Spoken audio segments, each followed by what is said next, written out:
Hello बच्चों, कैसे हैं आप। तो ये है आपका क्लास 2 का हिंदी व्याकरण। तो ये जो रिकॉर्डिंग है ये आपके पहले चैप्टर का है। पहला चैप्टर मतलब मैं इसलिए कह रही हूँ क्योंकि मैंने ये लाइव में पहले पढ़ाया है। लाइव क्लास में आपको ये चैप्टर पहले पढ़ाया है, ठीक है। तो इस चैप्टर को हमने कहा था भाषा, क्योंकि पहली बार आपके लिए हिंदी व्याकरण आ रही है। तो मेरी रिसर्च अनुसार जितने भी मैंने बुक्स देखे हैं उसमें पहला चैप्टर भाषा ही है, ठीक है। तो हम पहले ये हिंदी जो है ये है एक भाषा, ठीक है। तो हम पहले इस भाषा के बारे में बात करेंगे। ये है भाषा। अब भाषा क्या होती है? भाषा होती है जो हम एक दूसरे को अपनी जो फीलिंग्स होती है, अपनी जो भावनाएं होती हैं, वो हम अगर समझाना चाहते हैं तो उसके लिए हमें जरूरत होती है शब्दों की। अब शब्द कैसे बनते हैं? हमने पहले ही केजी में सीखा है, क्लास 1 में सीखा है कि हम पहले वर्णमाला सीखते हैं। वर्ण क्या होते हैं? अलग अलग ध्वनियां होती हैं। उन ध्वनियों को जोड़कर एक शब्द बनता है, जैसे क ख ग घ अ आ ई, जिनकी मात्राएं लगती हैं, जो स्वर हैं, और उनकी मात्राएं लगती हैं कहाँ? व्यंजन में। क ख ग घ च छ ज झ, राइट। तो यहां पे जैसे अगर मैं कमल बोल रही हूं तो हमने क अलग सीखा, म अलग सीखा, ल अलग सीखा, फिर हमने इन तीनों ध्वनियों को जोड़ा, क म ल, तो कमल। अब उसके बाद हमें आइडेंटिफिकेशन हुआ कि कमल यानी लोटस होता है, ठीक है। तो इसी तरह दुनिया में काफी सारी भाषाएं हैं जो अलग अलग ध्वनियों को जोड़कर शब्द बनाकर बोली जाती है, ठीक है। अब ये तो होगी भाषा।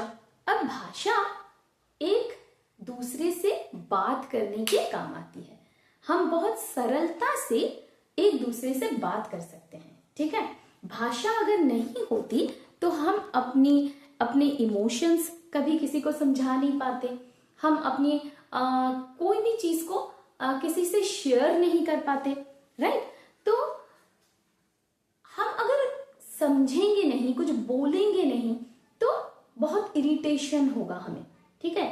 अगर आप ऐसे किसी राज्य में जाए जहां की भाषा आपको समझ में नहीं आती है और आप बोल भी नहीं पाते हैं, और उस राज्य के लोग आपकी भाषा नहीं समझ पाते या फिर बोल भी नहीं पाते, तो अगर हम ऐसी जगह पहुंच जाए जहां हमारी भाषा किसी को समझ में ही नहीं आ रही है तो हमें कैसे इरिटेशन होगा?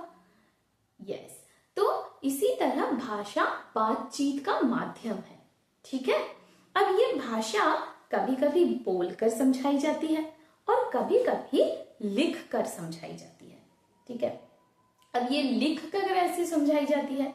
लिख कर समझाना मतलब जैसे मैं अभी आपको लिख रही हूं और समझा रही हूं, यानी भाषा के दो रूप। भाषा के कौन से दो रूप है? भाषा के दो रूप है, मौखिक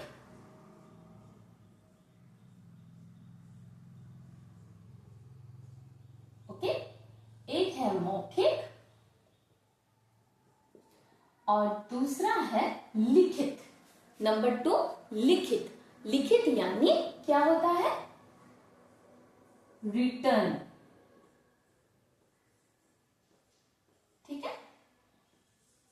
तो ये हो गया ओरल और ये हो गया रिटर्न, ठीक है बच्चों। ये हमने लाइव क्लास में समझा था।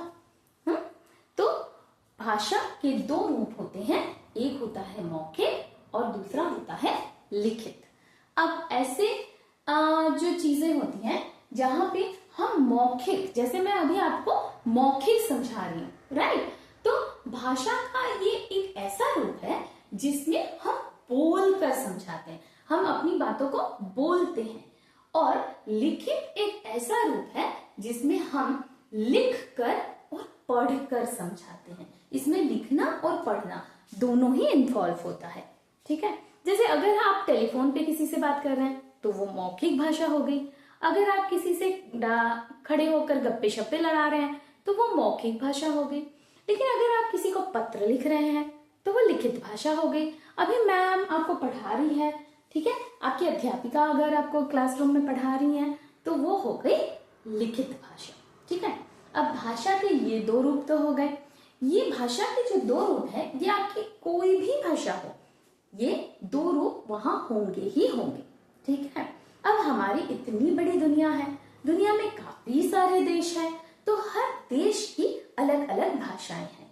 लेकिन बहुत अचरज की और बहुत इंटरेस्टिंग, जो बहुत क्या कहूँ मैं, एकता में जो विविधता है हमारे देश में, वो कहीं देखने को नहीं मिलती।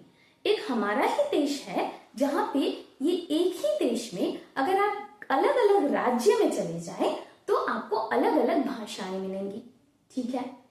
देखिए अलग अलग भाषाएं क्या होती है, अलग अलग भाषाएं जैसे हमारे देश में हम हिंदी सुनते हैं, हम मलयालम सुनते हैं, हम तेलुगु सुनते हैं, फिर हम तमिल सुनते हैं, ठीक है, कश्मीरी सुनने को मिलती है, पंजाबी सुनने को मिलती है, मराठी सुनने को मिलती है, गुजराती सुनने को मिलती है।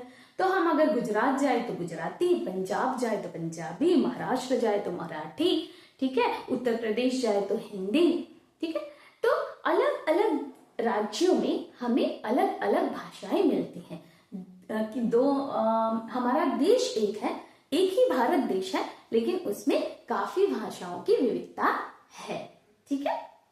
तो बच्चों हमने क्या सीखा, हमने सीखा कि भाषा और उसके रूप, भाषा जो है वो बातचीत का माध्यम है, अपनी बात को दूसरों तक पहुंचाना और दूसरों की बात को समझना, इसे ही भाषा कहा जाता है, ठीक है। और भाषा के दो रूप कौन से हैं, भाषा के दो रूप है मौखिक और लिखित। और तीसरी बात जो मोस्ट इंपॉर्टेंट है वो है हमारे देश में अनेक भाषाएं हैं और सारे संसार में एक भाषा नहीं बोली जाती, बहुत सारी भाषाएं बोली जाती हैं। तो हमने यहीं तक सीखा था, राइट। और हमने एक्सरसाइज कुछ प्रैक्टिस किए थे, कुछ सेंटेंसेस, कुछ फिल इन द ब्लैंक्स, वो मैं आप लोगों को ऑलरेडी स्टडी मटेरियल में दे दूंगी, ठीक है। बाय बाय बेटा, ठीक है।